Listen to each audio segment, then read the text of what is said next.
Drifting alone through the darkness of space, a small capsule traverses the void. On board, the two pioneers prepare for the next step of their voyage. Mere hours ago, history had been made. For the first time, astronauts had launched into orbit in a commercially built spacecraft, the first crewed launch from the United States in nearly a decade. Looking down from orbit, they carried the hopes and dreams of a whole world, knowing that this was just the beginning. Countless worlds would soon be explored, igniting a vibrant future amongst the stars. In today's Mars mission update, we're going to be taking a look at what comes next for human spaceflight after the first crewed Dragon launch by NASA and SpaceX. We'll cover the commercialization of low Earth orbit, the ongoing endeavours to build starships in Texas, the plan to return astronauts to the moon in a sustainable way, and finally how all these ingredients will enable the first human missions to the Red Planet.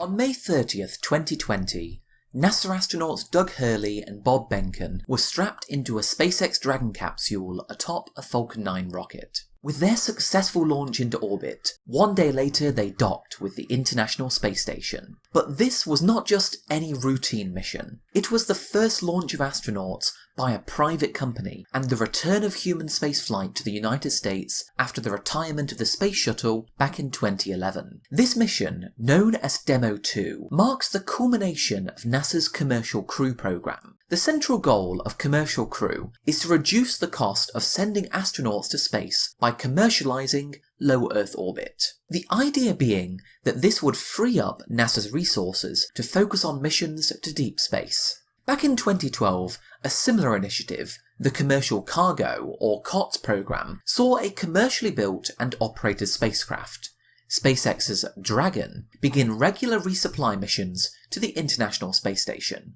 Building on the success of Commercial Cargo, in 2014, NASA awarded Commercial Crew contracts to two companies, SpaceX with a $2.6 billion contract and Boeing with $4.2 billion. Each company was tasked with building a crew-capable spacecraft, flying two demonstration missions, and beginning astronaut transport services to the International Space Station. Though the first crewed flights were initially planned for 2017, the Commercial Crew program is finally reaching fruition. SpaceX developed the Dragon 2, called Crew Dragon in its astronaut configuration, which saw its first flight to the space station, the uncrewed Demo 1 mission, in March 2019. They followed this with a successful in-flight abort test in January 2020, where a Dragon demonstrated its ability to escape from a malfunctioning Falcon 9 and return safely to Earth. Most recently, of course, we all saw the incredible launch of the crewed Demo 2 mission.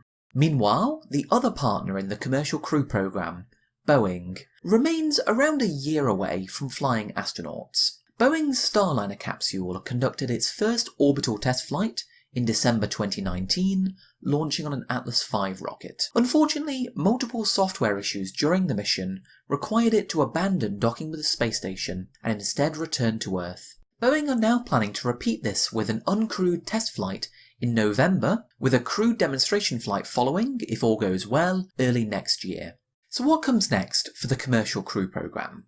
Well, first Doug Hurley and Bob Behnken will complete an operational mission aboard the space station. Their mission will last for 1 to 4 months, with the limiting factor being the timescale for degradation of the Dragon's solar arrays due to atomic oxygen in the upper atmosphere, which restricts this flight to a maximum of 120 days. Once their mission is complete, they will board the Dragon, detach from the space station, enter the Earth's atmosphere, deploy parachutes, and finally splash down in the Atlantic Ocean, completing the Demo 2 mission. The Dragon capsule will then be refurbished and prepared to fly again for a future mission. With the completion of Demo 2, SpaceX will be fully certified to regularly fly astronauts for NASA. The first operational flight, called Crew 1, will be a 6-month mission to the space station, targeting a launch on August 30th, 2020. Crew 1 will carry a complement of 4 astronauts, 3 being American and 1 Japanese. Looking ahead, from the Crew 2 mission early next year onwards, Russian astronauts are expected to start joining Dragon flights. It's worth pausing for a moment to reflect on just how good a deal Commercial Crew has been. Since 2011, NASA has spent $6.2 billion on Commercial Crew. In comparison, the development of the Apollo Command Module cost $31 billion after adjusting for inflation, while developing the Space Shuttle Orbiter cost $27 billion. So for 1/5 the cost of these programs, NASA helped develop 2 new human-capable spacecraft. And this capability will only save more money with each launch, because for the last 9 years, NASA has paid the Russian Space Agency an average of $80 million per seat for Soyuz flights to the space station, while SpaceX's Crew Dragon flights will be much cheaper at $55 million per seat. Commercial Crew has also provided valuable experience for SpaceX, because NASA's stringent safety requirements specified no more than a 1 in 270 probability of a loss of crew event. This is over 3 times safer than the Space Shuttle. Crew Dragon itself achieved a rating of 1 in 276, with most of the remaining risks coming from the chance of space debris or micrometeorite collisions in orbit. So SpaceX have created the safest spacecraft in history. And because this is a commercially owned spacecraft, they are also free to sell Crew Dragon flights to other customers, opening up access to low Earth orbit in an unprecedented manner. For example, in February, the company Space Adventures reached a deal to fly up to 4 space tourists on a Crew Dragon in late 2021 or early 2022. This 3 to 5 day mission would reach a maximum altitude of over 1,000 kilometers, 2 to 3 times higher than the International Space Station, with the participants observing Earth at a distance not seen since the Gemini 11 mission in 1966. Space Adventures are certainly no stranger to space tourism, having facilitated the flight of the first space tourist, Dennis Tito, to the space station, and flights for 6 others since. Space Adventures are currently in discussion with several interested people, with the price per seat estimated to be less than $50 million. The commercialization of low Earth orbit will not just be confined to trips to space, as NASA has long-term plans to open up the International Space Station itself to commercial activities. Earlier this year, NASA selected the company Axiom Space to design, build and launch 3 modules and an Earth observation window to the space station. These modules will provide habitation for astronauts and tourists, host research and manufacturing facilities, and test critical systems for future deep space missions. Axiom will start by flying one of their own professional astronauts and 3 private astronauts on a minimum 8-day Crew Dragon mission to the space station in the second half of 2021. They plan to launch their first module in the latter half of 2024, attaching to the forward end of the space station, with the commercial extension modules fully assembled in 2028. Once the space station retires, towards the end of the decade, the Axiom modules are planned to detach, forming a standalone commercial space station in Earth orbit. But low Earth orbit is just the beginning. If we want to go beyond Earth and go sustainably, we need to scale up our space endeavours. We need larger spacecraft, capable of carrying more cargo and more people, if we truly desire to live on other worlds. And this is where Starship comes in. Starship is SpaceX's next-generation launch system, a 2-stage, fully reusable rocket capable of carrying over 100 tons of cargo, or up to 100 people, to a variety of destinations in our solar system. The Starship system has 2 parts: a lower booster called Super Heavy, designed to autonomously return to its launch site during flight to enable rapid reuse, and an upper stage spacecraft called Starship, the namesake of the system. Standing 120 meters tall, the Starship system will be the world's most powerful rocket, with twice the thrust of the Saturn V moon rocket, while costing only $2 million per launch due to rapid reusability. The upper stage is the current focus of SpaceX's design and prototype work.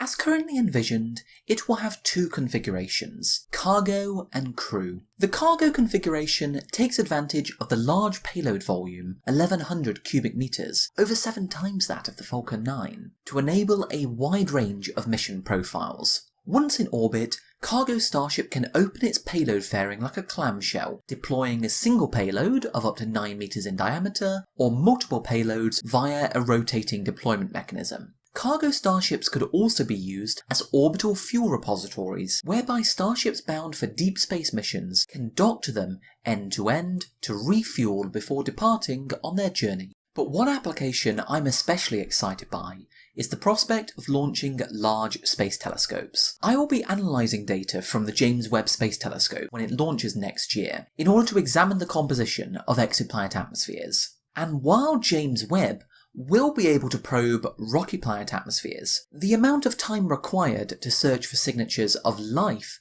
in habitable planet atmospheres can easily add up to many hundreds of hours. So James Webb will only be able to look for life in a small number of planet atmospheres over its mission lifetime. If we want to increase our chance of finding life in the universe, we need larger telescopes, which have a higher sensitivity due to their greater collecting area. One such proposal is the Large Ultraviolet Optical and Infrared Surveyor, LUVOIR, a potential successor to James Webb, which could launch around 2035. LUVOIR would be a space-based telescope up to 15 meters in diameter, enabling an extensive search for life on 54 Earth-like planets, and detailed studies of over 500 non-habitable planets over the course of its mission. If you're interested in learning more about LUVOIR, I've added some links down below in the description. But due to its large size, no rockets currently in service can launch LUVOIR. However, the 9-meter diameter fairing of Starship would easily be able to accommodate LUVOIR in a folded configuration, with the telescope deploying into its final 15-meter operational size after launch. Though LUVOIR is one of a number of concepts currently being considered by NASA, its compatibility with the reusable Starship system would serve to lower the launch cost and reduce the overall complexity of this mission. Besides launching cargo, Starship also has a crew configuration. Crew starships can accommodate up to 100 people for long-duration missions to the Moon, Mars, and perhaps beyond. They will include private cabins, large common areas, central storage, solar storm shelters, and a large viewing gallery. This may sound a little like science fiction, but SpaceX have already made extraordinary progress in building and testing the first Starship prototypes. SpaceX started building a scaled-down prototype of Starship called Starhopper in December 2018. A period of testing began in March 2019, seeing a tethered hop in April, a 20-meter hop in July, and finally a 150-meter hop in August 2019. These hop tests also saw the first in-flight usage of SpaceX's Raptor engines, developed specifically for Starship and Super Heavy. The next step was to build and test full-scale Starship prototypes. SpaceX initially built 2 vehicles, called Mark 1 and Mark 2, starting in February and May of 2019. The Mark 1 vehicle was assembled over the course of 8 months at SpaceX's Boca Chica facility in Texas, before it was ultimately destroyed during a pressurization test in November 2019. Around the same time, it was recognised that the Mark II vehicle, which had started construction in Cocoa, Florida in May of 2019, was not flight-worthy and so was discontinued. Recognising that these first prototypes took far too long to build, SpaceX's focus in the first half of 2020 has been the creation and optimisation of a Starship production line at their Boca Chica site. Back in January, the Boca Chica shipyard consisted of a large onion tent, a small tent, a windbreaker, and a workshop. Fast forward 5 months to June, and the site had undergone a colossal expansion in its production and manufacturing capabilities. The Starship assembly area principally consists of a series of large tents, in which stainless steel cylindrical rings, fuel tanks, and nose cones are produced. A linear flow of these components from tent to tent moves each part of the Starship along an assembly line, progressively growing the prototype structure, culminating with vertical stacking and integration in the high bay. This remarkably efficient assembly line has managed to cut the production time for Starship prototypes from 8 months down to just 3 to 4 weeks for the most recent builds. SpaceX are now working to further optimize this pipeline, potentially down to 1 Starship per week by the end of the year, and ultimately to a rate of 1 Starship every 72 hours. The rapid expansion of Starship assembly operations has also been enabled by a large increase in the number of workers on the site. From around a dozen workers in early 2019, the Boca Chica site expanded to over 500 employees by February and is now just shy of 1,000 workers, potentially growing to as many as 3,000 employees by early next year. The core reasoning behind the new buildings and mass hirings in Boca Chica is to implement a simple design philosophy.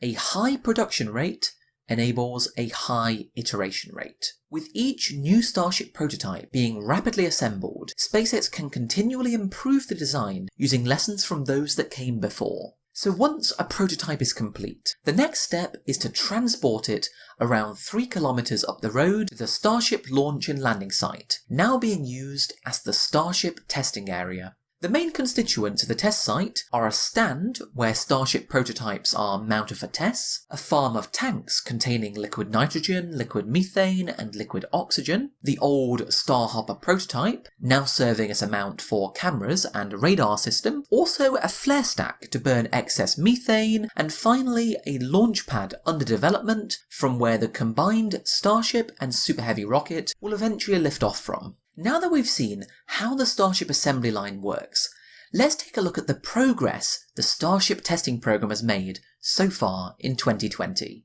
Using lessons learned from Mark 1 and Mark 2, SpaceX started building the Mark 3 Starship, later renamed SN1, or Serial Number 1, in October 2019. The SN1 design was a marked improvement, weighing 20% less than the Mark 1, but ultimately succumbed to a similar fate when its tanks were pressurized with cryogenic liquid nitrogen in February 2020. These cryogenic tests would prove the bane of early Starship prototypes. In the case of SN1, the root cause of the failure was some bad stainless steel welds in the thrust puck, a structure near the base of the lower fuel tank where the engines would eventually be mounted. Over the course of a month, a small test tank called SN2 was built to try out a solution. A full redesign of the thrust puck for SN2 ultimately resolved the issue, with the tank passing a cryogenic pressure test in March 2020. SN2 was then retired, with SpaceX returning to work on full-scale Starship prototypes.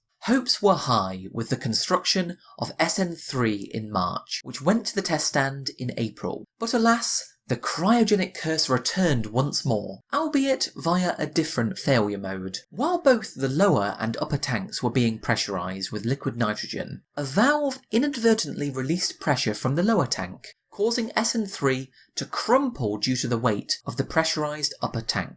Unlike the previous structural failures with Mark 1 and SN1, the failure of SN3 was simply a test configuration error, which was quick to rectify.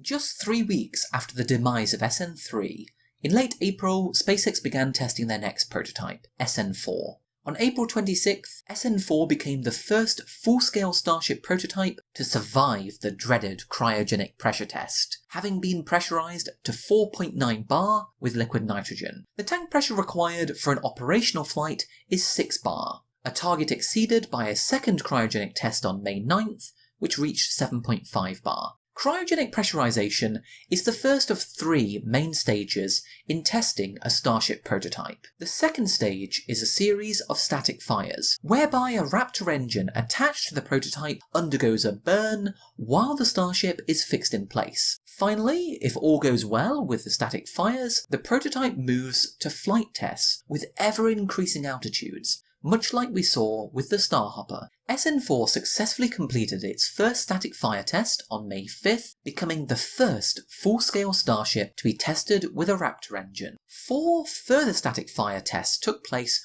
over the course of May, testing 2 different Raptor engines, while accruing a wealth of data on the performance of the vehicle and the engine. But unfortunately, shortly after the 5th static fire, on May 29th, a liquid methane leak near the base of the vehicle caused a catastrophic explosion, which engulfed SN4 in flames, leaving behind the smouldering remains of this pioneering prototype. This recent failure was an unfortunate setback, especially given that SN4 had been expected to attempt a 150-metre hop test shortly afterwards. But nevertheless, the delay is likely to be marginal, as the next prototype is more or less complete. Starship SN5 started construction in April and is already fully stacked, bar the potential addition of a nose cone. As SN5 becomes the focus of testing in the weeks to come, construction will continue on SN6, which began production in April. At the same time, another small test tank, SN7, has just finished construction and moved to the test site. SN7 has been built from a different stainless steel alloy than previous prototypes, 304L instead of 301, so testing this prototype should elucidate the ideal material properties to pursue before SpaceX ultimately shifts to a custom steel alloy in the future. So what can we expect to see in the Starship program this year? Well, with reconstruction of a test stand essentially complete, we should first see SN5 roll out to the test stand and commence cryogenic pressure testing and static fires. If these tests succeed, SN5 would then move ahead with a 150-metre hop with a single Raptor engine. The next milestone will be a 20-km suborbital hop, for which the Federal Aviation Administration has already granted approval. Such a hop will require a Starship prototype equipped with 3 Raptor engines and fins, which we could see accomplished with the SN6 prototype a few months down the line. The ultimate goal of this year's testing program would be a 100-km orbital flight of a Starship prototype. This is certainly an ambitious goal, which would require the construction and testing of super heavy boosters before it could proceed, none of which have yet been built. But this being said, super heavy ring segments would employ the exact same build techniques and facilities as the Starship prototypes. If SpaceX are to remain on track for an orbital flight this year, we should expect to see super heavy prototypes sometime in the second half of this year, perhaps undergoing tests with a reduced complement of Raptor engines. And though this timeline is clearly unmatched in its ambition, and some slips are to be expected, one thing is for certain: when the day finally comes where a Starship soars into the sky over Texas, a new era in spaceflight will begin. And from that day on, we will have unlocked the limitless potential of our solar system. So now that we've seen the near-term future of human spaceflight in low Earth orbit, and the progress of the next generation Starship system, let's turn to the next great endeavour in human spaceflight: the return of astronauts to the moon. 1 year ago, NASA announced the Artemis program, a 21st century initiative to enable human exploration and development of the moon. The headline goals of Artemis are to achieve a human landing near the moon's south pole by 2024 and establish an outpost on the moon from 2028. Unlike the Apollo program, Artemis has been designed from the get-go to be sustainable, using public-private partnerships, similar to the Commercial Crew program, to minimise the overall cost of this endeavour. The Artemis program begins with the Artemis 1 mission. In late 2021, NASA's new Space Launch System, or SLS rocket, will launch an uncrewed Orion crew capsule on a 26 to 42 day mission to loop around the moon and return to Earth.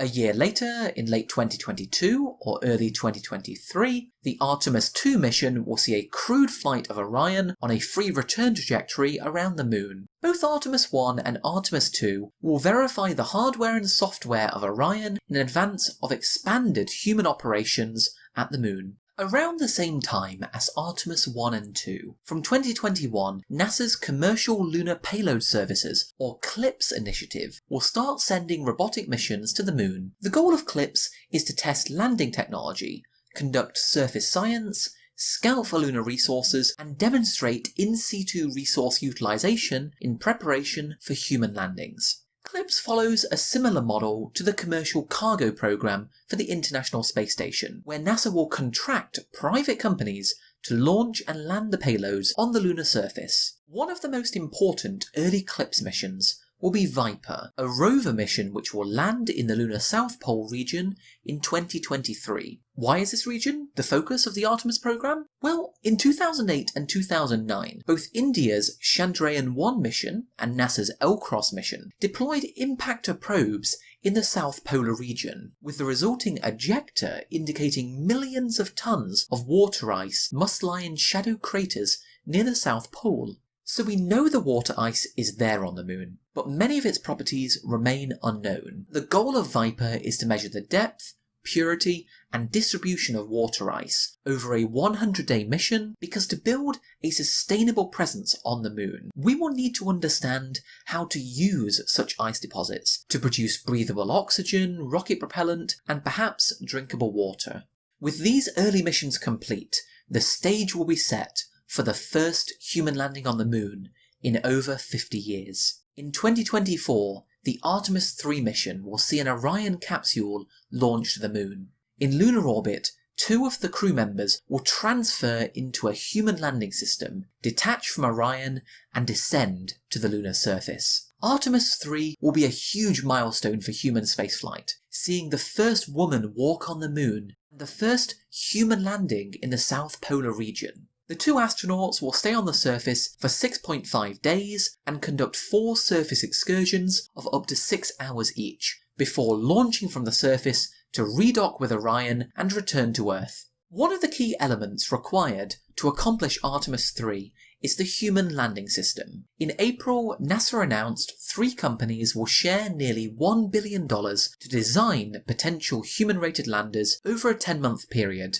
Dynetics, the National Team Collaboration, and SpaceX. In November, NASA will start evaluating each design, ultimately deciding whether to down-select to 2 providers or keep 3 in February 2021. So let's take a look at these 3 proposed human landing systems and how they will work. Dynetics are designing a 2-stage lander called Alpaca, which would launch from Earth uncrewed on a United Launch Alliance Vulcan rocket. Alpaca uses 2 drop tanks to fuel its engines, which are jettisoned prior to touching down on the lunar surface. The national team, led by Blue Origin, will see Lockheed Martin, Northrop Grumman, and Draper combine their expertise to design a 3-stage lunar lander. The lander itself is a variant of the Blue Moon lander, announced last year by Blue Origin, which notably uses liquid hydrogen and oxygen to power its BE-7 engines. These fuels can be produced by electrolyzing ice deposits, allowing the vehicle to refuel using local lunar resources before taking off from the surface. Finally, SpaceX are planning to use a specially adapted lunar lander variant of Starship. Comparing this with the base Starship design on the right, the lunar Starship has no heat shield or fins, a curved solar array near its tip, integrated landing legs, and white paint for enhanced reflectivity. The lunar Starship also features triple thruster engines higher up its body, minimizing the effect of regolith kickback during landing. Once landed, cargo or up to 4 astronauts can leave the 2 airlocks 26 meters above the surface and be taken by a crane system guided by rails down to the ground. One key advantage of the Starship system is the large amount of cargo it can deliver, opening the possibility of ambitious lunar base architectures. So now that we've seen how SpaceX are poised to play a critical role in NASA's efforts to return to the moon, let's go back to our Starship timeline to see precisely how they plan to support the Artemis program. For reference, I've added the tentative dates for the first 3 Artemis missions to the timeline. SpaceX have proposed a series of milestones to prove the fidelity of the Starship system. Once orbital flight of a Starship prototype has been achieved, they will demonstrate end-to-end propellant transfer in orbit. Other milestones include a long-duration orbital flight test, the reflight of a landed Starship, and a Starship flight beyond low Earth orbit. Note that the precise dates of these milestones will be largely contingent on how the testing program in Boca Chica proceeds, so their position and ordering on this timeline should be viewed as illustrative, within around a 1-year uncertainty window. With these tests complete, SpaceX will aim to land an uncrewed Starship on the moon in 2022 and complete a flyby around the moon with Japanese billionaire Yusaku Maezawa as part of the privately funded Dear Moon mission in 2023. Following all these steps, SpaceX will have proved the reliability of the Starship system to support the Artemis 3 landing in 2024. From then, the focus of the Artemis program will transition to establishing a sustained human presence on and around the Moon. There are two key components to this plan: the Lunar Gateway and Artemis Base Camp. Gateway will be a small station in orbit around the Moon, serving as a staging post for astronauts moving to and from the lunar surface and a platform for detailed scientific investigations beyond Earth's Van Allen radiation belts. The nucleus of Gateway, consisting of an integrated power and propulsion element, along with a habitation module, is planned to launch in November 2023 on a commercial rocket, probably the Falcon Heavy, but this will be decided later in the year. The Gateway nucleus will use solar electric propulsion to maneuver to lunar orbit over the course of 9 to 10 months, arriving in the second half of 2024. If ready in time, Gateway could potentially provide communications relay support for Artemis 3, but currently it is envisioned to mostly support yearly landings from the Artemis 4 mission in 2025 onwards. Building on the collaboration at the heart of the International Space Station, many countries will work alongside the US to expand the capabilities of Gateway with additional modules. In particular, the European and Japanese space agencies plan to contribute an international habitation module. Canada will be providing an external robotic arm, and Russia is interested in providing an airlock. These international additions are currently envisioned to be complete by around 2028, with the final configuration of Gateway designed for a 15-year lifespan. Much like the International Space Station today, keeping Gateway well supplied will be vital to maintaining its science operations and support capabilities for human crews. For this, NASA will offer Gateway Logistics Services contracts to the private sector, following the same model as the space station's commercial cargo program. These resupply contracts will be worth up to $7 billion over a 12 to 15-year timeframe, shared between multiple contractors. The first award was announced in March, given to SpaceX to design a new vehicle called Dragon XL. This will be a variant of the Cargo Dragon capsule, launching on SpaceX's Falcon Heavy rocket and capable of transporting more than 5 tons of cargo, experiments and supplies to Gateway. Once it arrives, Dragon XL will spend 6 to 12 months docked to Gateway before autonomously maneuvering to a lunar graveyard orbit. When you combine Dragon XL, the Lunar Starship, and Falcon Heavy launches for the CLIPS program, it becomes clear that SpaceX is set to play a critical role in NASA's efforts to return to the Moon. Alongside Gateway, lunar surface operations will expand dramatically from 2025, with the establishment of the Artemis Base Camp. This consists of 3 components: the Lunar Terrain Vehicle, the Habitable Mobility Platform, and the Foundation Surface Habitat. The Lunar Terrain Vehicle will extend the range of human surface exploration, being capable of transporting 2 astronauts and materials weighing 500 kilograms for at least 2 kilometers. Next, the Habitable Mobility Platform will be a pressurized rover capable of extending human expeditions to tens of kilometers from the landing site, and extending surface durations from a week to 30 to 45 days. Finally, the Foundational Surface Habitat will support up to 4 crew members for stays of up to 2 months. These initial components of the Artemis Base Camp are envisioned to be in place by 2028. Though a specific site for the base has yet to be determined, promising locations could be near crater rims at the lunar South Pole, some of which receive sunlight for 80% of the year, helping to reduce temperature extremes and maximise solar power potential. During stays at the base, astronauts will test new technologies, including surface power systems, in situ resource utilisation, excavation and construction techniques, and lunar dust mitigation. Over time, the base will be expanded to add communication systems, a lightweight fission power system, radiation shielding, waste disposal, and a landing pad. One possibility that I'm especially excited by is the prospect of remotely operating a lunar radio telescope on the far side of the Moon from the Artemis base. In April, NASA selected an idea along just these lines for a Phase 1 Innovative Advanced Concept Study. The central case is that radio wavelengths longer than around 10 meters are incredibly difficult to study from Earth's surface because they are reflected off the ionosphere. But a radio observatory on the Moon would have no such problems, opening a new window on the universe. For example, such a telescope would be able to measure the magnetic field strength of exoplanets by searching for their corresponding radio emission. At the end of the day, One of the central goals of all this lunar infrastructure is to develop technologies and learn lessons which can be directly applied